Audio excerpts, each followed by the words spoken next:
when Akhenaten takes over, of course, gets rid of all the other gods, he is eventually replaced. So when the old religion replaces that new religion, they get rid of everything.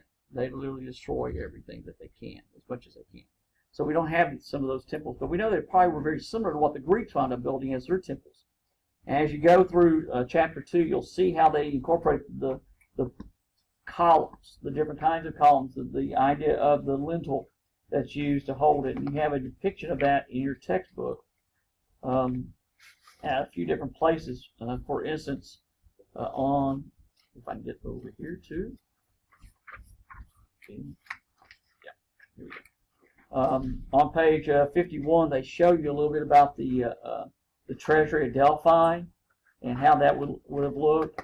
And then they show you on page 55 about the columns, the different kinds of columns and the cornices that would have been used. And they show you that image there of the Doric columns of the Temple of Hera, which is actually in Italy, because the Greeks start moving around to different places. As I said, commercialism becomes very important. Once they learn how to sell, and they have products to sell, that's what they do. They go from place to place to place, and when they go there, they establish some sort of colony so that the next time they come back, they'll have an inroad into it. Eventually, those Greek influences are going to be part of the Romans sort of gain from it. But they set up colonies at different places. That extension of the Greek culture starts that way, but really comes along when you have the Macedonians to the north and east under Philip conquer the rest of what we think of as Greece. He dies, and his son, Alexander, takes over. And Alexander eventually expands the control of the Greek world every place. That influence is going to be important because he takes with him stories about what has been taking place in Greece. And those stories are then put into practice at places. For instance, one of the stories that is told is about Athens. And it had already been well known in the basically 6th century. Athens had been subjected to a tyrant. That's in the 500s BCE. That's the 6th century, okay, BCE. And this tyrant had basically run things the way he wanted to. He gets replaced, though,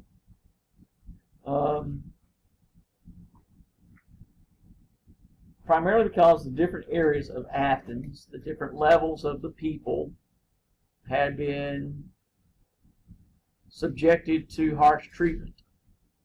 Everyone had been. So now when this leader, this is Stratus, when he is removed, when he dies, essentially, his son who comes along, Hippias, is worse.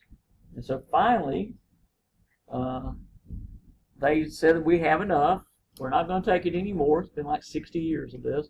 And they overthrow Hippias, who has to flee, runs away, and they put one of their own in charge. And his name is Cleisthenes.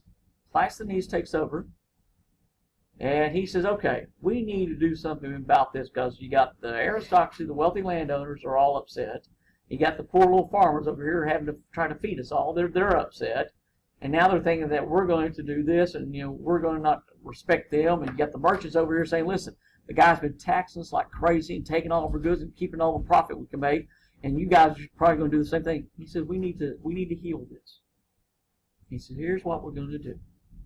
Let's take the city and divide it into areas. Each area of people, deme, a tribe, will be able to elect people to represent them. We'll get all these people together and they will all come together to talk about the rules. It's going to be a rule, also supervised, but I'm not going to make the decisions. We're going to let this group of people make the decisions. The group of people, 50 in number from each deme to each tribe, would meet for 36 days, your book tells you. 36 days, meet a little over a month. They would make their decision, make the rules, and then it was over. They go back home. 50 more would then be elected. They would meet for 36 days. You could not be elected more than twice in your life. That's how it was phrased. So an individual could not serve all these consecutive terms. You can only serve twice. The result is that everybody eventually probably served. And the ones who were the poor farmer area, and the ones who were the wealthy merchants, and the ones who were the noble aristocracy, all had the same vote. Nobody had more votes. You got 50, you got 50, we got 50. And each vote counted the same. Democracy. Dem, people, crap, rule. Or powers. I think your book translates as power, right? Yeah. Rule or power. I don't know what will work. And it works for a while. But it has problems. Now that story about this is much earlier than, it's over a century before we have Alexander. But the stories about it had already been filtered. Remember, they had these colonies in different places. And so everybody's talking, have you heard what they're doing over in Athens? Meanwhile, they're also making decisions. We're not going to contribute stuff to some of these people who demand tribute anymore. Sorry. We're not going to send you money. You want to buy something from us? Well, yeah, okay. We'll take your money, but we're not going to just send you money just to keep you out of our hair. And so the Persians get upset about it. Because some of their places are going, well, maybe we should try that. Can't we have a say in it? And the Persian king is going, I don't think so. Where'd you get this idea? Athens. And so his idea was, okay, remember what I told you how the Greeks actually was? Either bypass it, assimilate it, or destroy it. Darius says, let's just go destroy Athens so we can stop this right now. You know, as Barney Fife would say, we're going to nip it in the bud. Right? Those of you remember the Andy Griffith show. Darius gets this idea, we're going to go nip it in the bud. Let's just go take down Athens. Doesn't work. He brings in a large army, sailing across. And what happens is, you have the Battle at Marathon. The book says around 90,000. Estimations range from 75,000 to over 100,000 Persians. About 10,000 Greeks. Greeks win. Stop. A runner goes from Marathon. His name is Phidippides. Phidippides runs from Marathon to Athens to let everybody know we won, we won. We don't have to worry about the Persians anymore. A little over 26 miles, which is why the modern marathon that people run measure out to a little over 26 miles, because that's the exact distance from Marathon, the battle site, to Athens city center. And Phidippides gets there and says, we won, and falls down. He does not die, though. All stories he falls down dead. He didn't die. There are references to him later in other works. They just had to give the guy some water. You know, you might collapse too if you had to run 26 plus miles after you in armor, because he was fighting previously. You know, so that happens. So oh, it's over with. No. Next Persian king gets the idea. Let's go take care of this problem. Xerxes comes along. Well, Xerxes decides he's going to take care of this. So you have Themistocles, who's a general and one of the members of the council in Athens, says, okay, we knew eventually they'd come back. The Persians are hard-headed. They're going to show up one day. So he's been ready. So he's been trying to make deals. Remember those confederations I told you with the story about Helen had? Confederations were being arranged. They'd already made some of these. He calls them in and said, we're going to need help, guys. Persians are coming. They're going to be mad. They've been brewing on this for over 10 years. They're upset. We're going to need some help. And so he makes arrangements to he goes, listen, if we go down, the rest of you are going to be in trouble too. Because, hey, we're all in this together. And so they arrange for help. They know they can't stand against the force that's coming. So they decide, we're going to have to figure out where we can deal with it. And so the Athenian people basically leave the city. The military gets into their ships.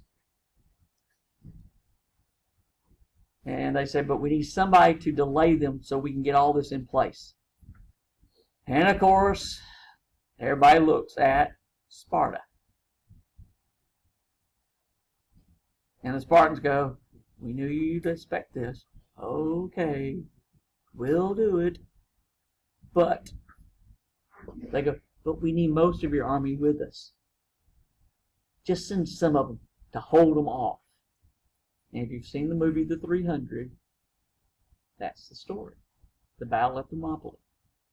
The Spartans send them into this narrow channel, this canyon basically. They send 300 warriors.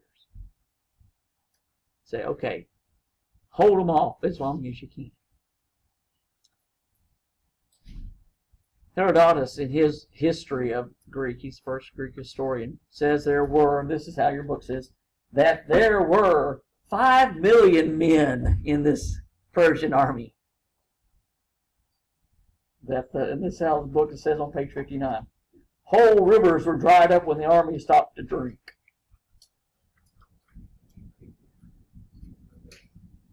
No.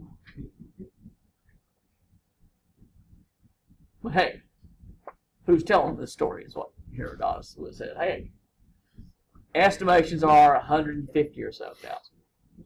Okay? Still quite a bit, yes. I mean, that's still a large number. About 150,000. Probably. I think your book mentions that on page 60. So here they come. The reason we know they're probably only that many, they only sent about 800 ships. Okay? Only 800 ships. Okay? Think about that. So they couldn't carry 5 million. Like, think how big those ships had to be to carry that. No, not that many. You'd have to have 600,000 on every ship. No.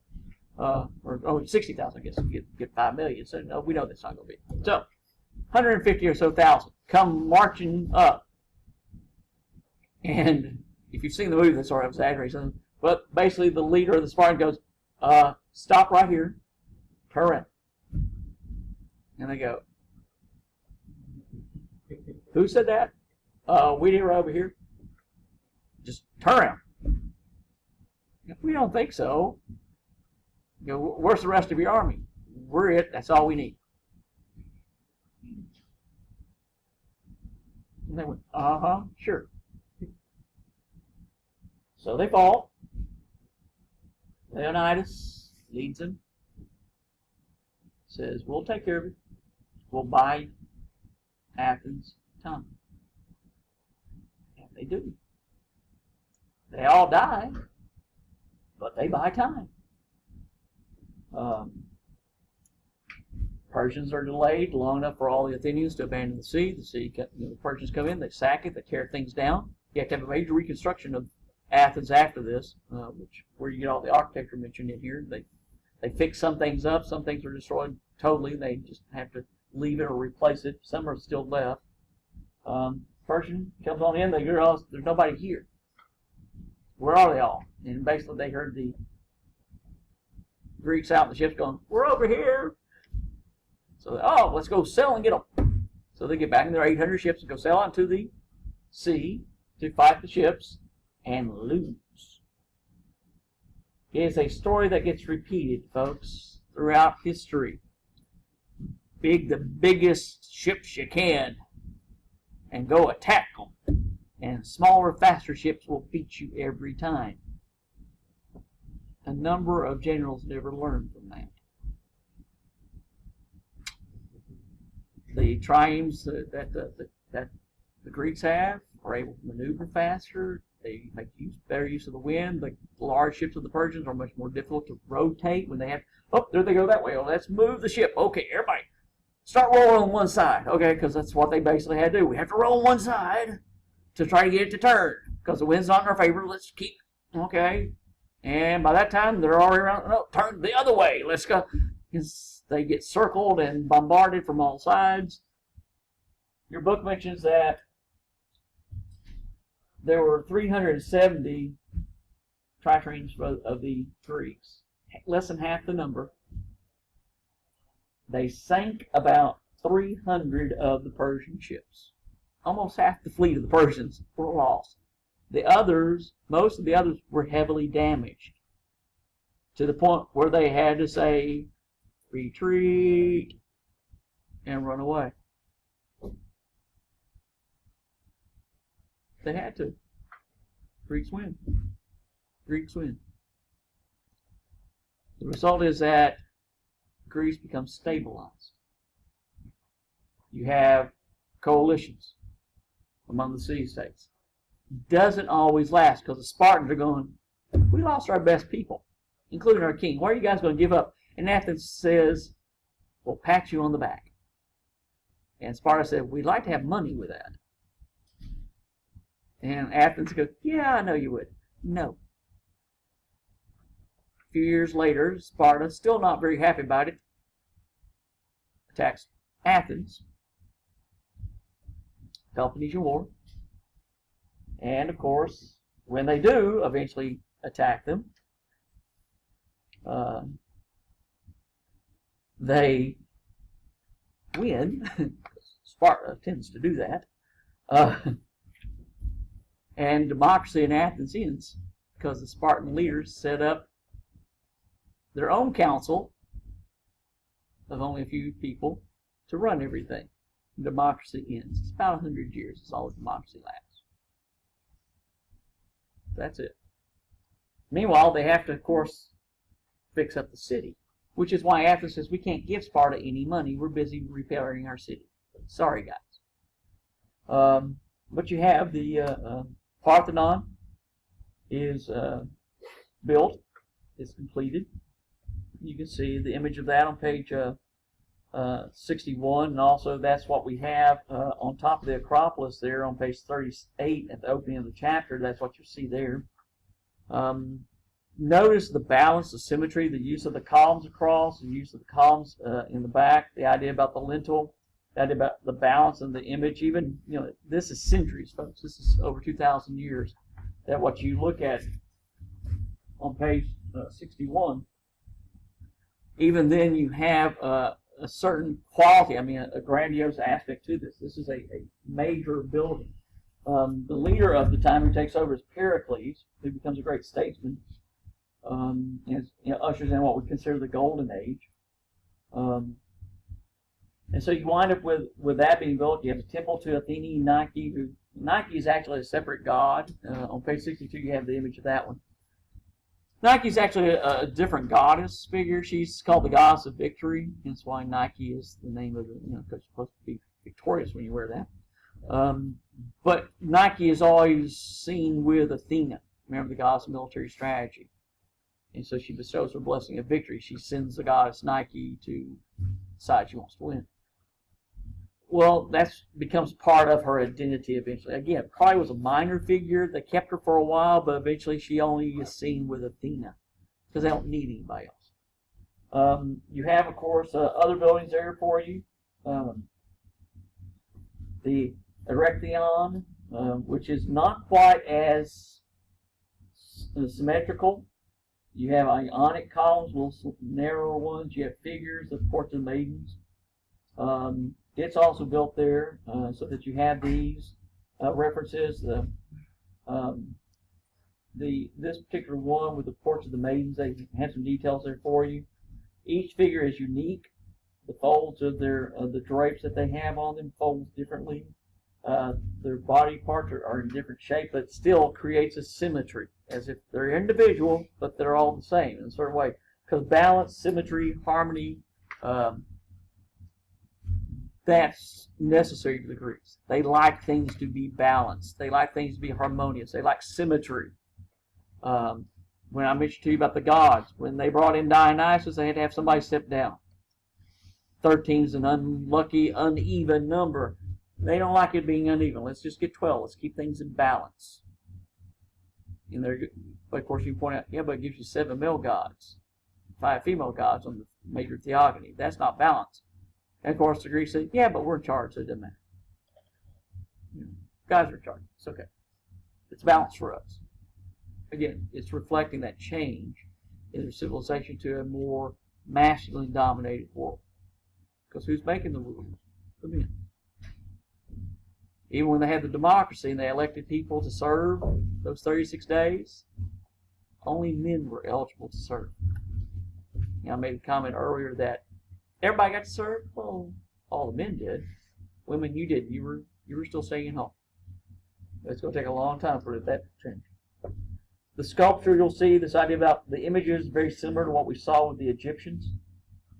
The use of the fresses, they like to put images carved on there to show those.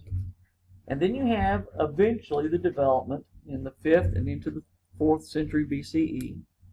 You have the development of philosophy, where you have the rise of a number of different schools of philosophy. The most famous philosophers, of course, being Socrates, Plato, and then Aristotle.